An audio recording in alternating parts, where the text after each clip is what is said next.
سہیل آفریدی صاحب سے ذیشان عزیز صاحب نے، اردو پوائنٹ والے ذیشان عزیز صاحب، انہوں نے پوچھا اقرار الحسن کے پکے دوست کہ یہ دھمکی آپ کو کس نے دی؟ تو سہیل آفریدی صاحب نے کہا یہ دھمکی جو ہے وہ سیکٹر کمانڈر نے دی۔ اب جب ان سے پوچھا گیا سیکٹر کمانڈر کون سا، یعنی یہ شعبہ نشر و اشاعت والا تھا یا حساس ادارے والا تھا، جب یہ پوچھا گیا تو سہیل آفریدی صاحب نے کہا کہ نہیں یہ والا نہیں تھا، وہ والا تھا۔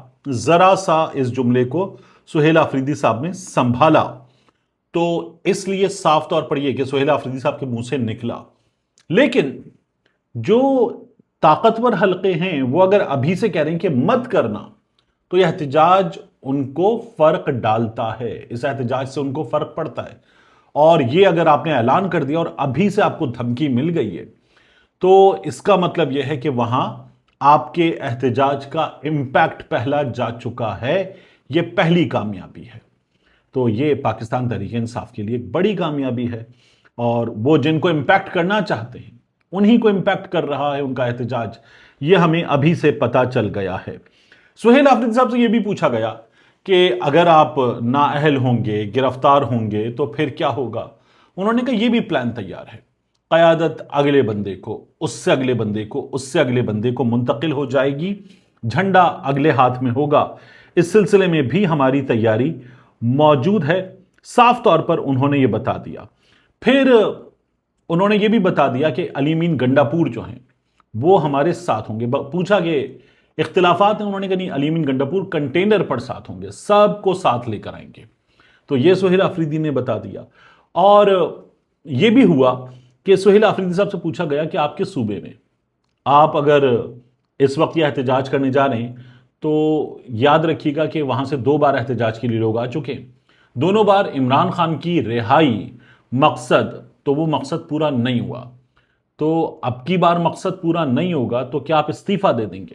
انہوں نے کہا پورا ہوگا مقصد، ہم کامیاب ہوں گے، ہم لمبی پلان کے ساتھ آ رہے ہیں، ہم دنوں بیٹھنا پڑے گا، ہفتوں بیٹھنا پڑے گا، مہینوں بیٹھنا پڑے گا تو بیٹھیں گے۔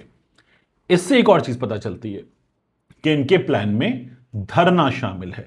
اب وہ دھرنا کہاں ہوگا ابھی پاکستان تحریک انصاف نے اپنا پلان نہیں دیا ہے، لیکن ایک اور شخصیت کی جانب سے بھی کچھ پیغام رسانی ہوئی، یا اس کو میں دھمکی کہوں یا نہیں ابھی، کیونکہ اس کی ٹون واضح نہیں ہے، لیکن یہ بتایا گیا کہ مت آئیے گا، اچھا آئیں گے تو ڈیٹ لمبی دیجئے، دیکھتے ہیں کیا کرتے ہیں۔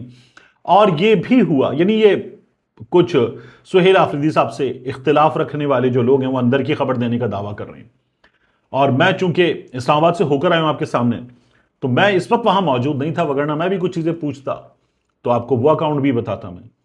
تو یہ بھی بتایا گیا کہ ٹھیک ہے، آپ اپنی تیاری بھی کر لیجئے، دیکھ لیجئے، آپ لوگ اسلام آباد، ڈی چوک، پارلیمنٹ کے سامنے، ریڈ زون، یہ آپ کی منزل نہیں ہو سکتے، یہ بھی ذہن میں رکھیے گا۔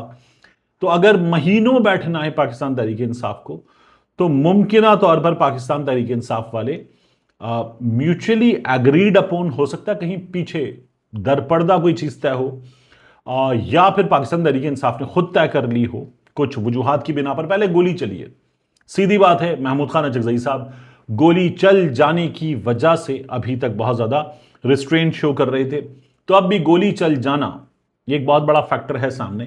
تو پاکستان تحریک انصاف والوں نے آپس میں بھی ممکن ہے کوئی جگہ طے کر لی ہے جو ممکنہ طور پر بالکل ہاٹسٹ سپاٹ نہیں ہوگی۔ یہ یوں سمجھ لیجئے کہ میرا اندازہ بھی ہے، میری خبر بھی ہے، دونوں ہیں۔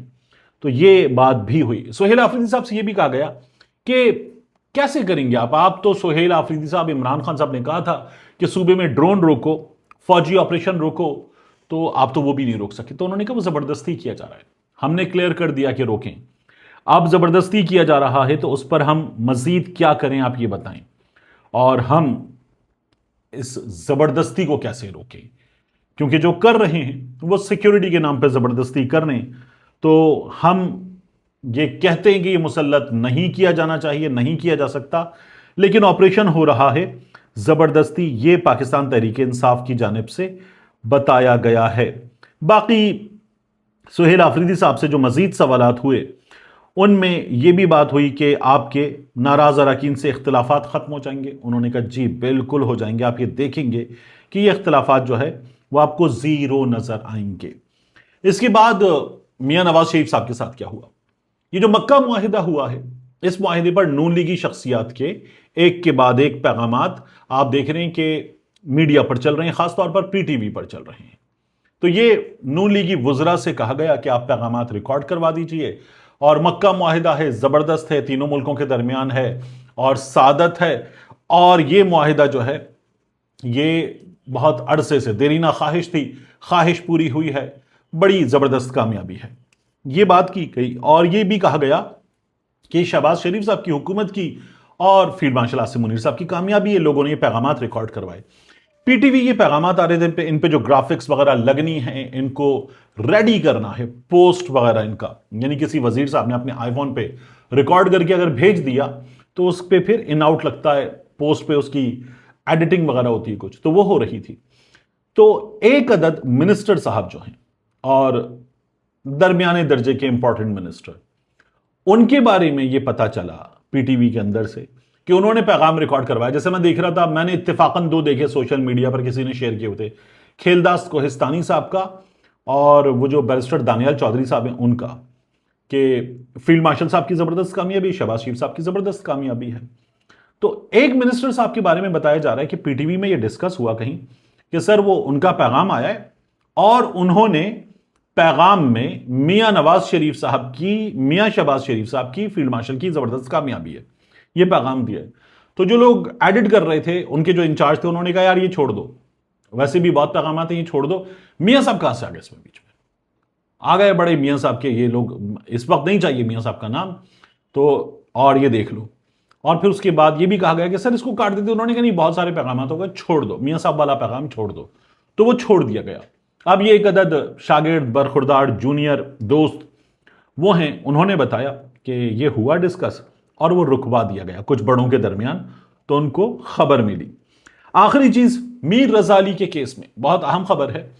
اب ضیاء النجار صاحب نے اعلان کر دیا، وزیر داخلہ سندھ نے، کہ جوڈیشل انکوائری ہوگی، انصاف دیں گے. ہم فیملی کو یقین دلاتے ہیں کہ ہم انصاف دینا چاہتے ہیں، آپ کو، آپ کے ساتھ کھڑے ہیں، آپ کے دکھ میں برابر کے شریک ہیں. ضیاء النجار صاحب نے ایک اور بات کی ہے کہ پولیس نے اتنے بڑے واقعے کے ہو جانے کے بعد کرائم سین تک محفوظ نہیں کیا ہے. میں کل بھی آپ سے کہہ رہا تھا، مجرمانہ غفلت ہے پولیس والوں کی اس معاملے میں، اور ایک بار پھر ہمیں یہ پتا چل رہا ہے، اس بارے میں بار بار بات ہو رہی ہے کہ کسی کو بچایا جا رہا ہے، اور گیسٹ ہاؤس جو نزدیک ترین ہے، اس گیسٹ ہاؤس کے حوالے سے بہت سی چیزیں صیغہ راز میں کیوں رکھی جا رہی ہیں، کس کا گیسٹ ہاؤس ہے، وہاں سے پہلے بھی مزید 2 لاشیں مل چکی ہیں، تو یہ تیسری لاش ہے. یہ پتا چلایا جائے کہ یہ کس کا ہے، یہ بہت ضروری ہے، اور اس کو پبلک کیا جائے. یہ باتیں اس وقت کی جا رہی ہیں، لیکن اس معاملے میں جوڈیشل انکوائری اور ساتھ میں یہ انفارمیشن دینا وزیر داخلہ سندھ کی طرف سے کہ پولیس نے کرائم سین محفوظ نہیں کیا تھا، بہت بڑی غفلت ہے. ملتے ہیں انشاءاللہ آپ سے اگلی ویڈیو میں.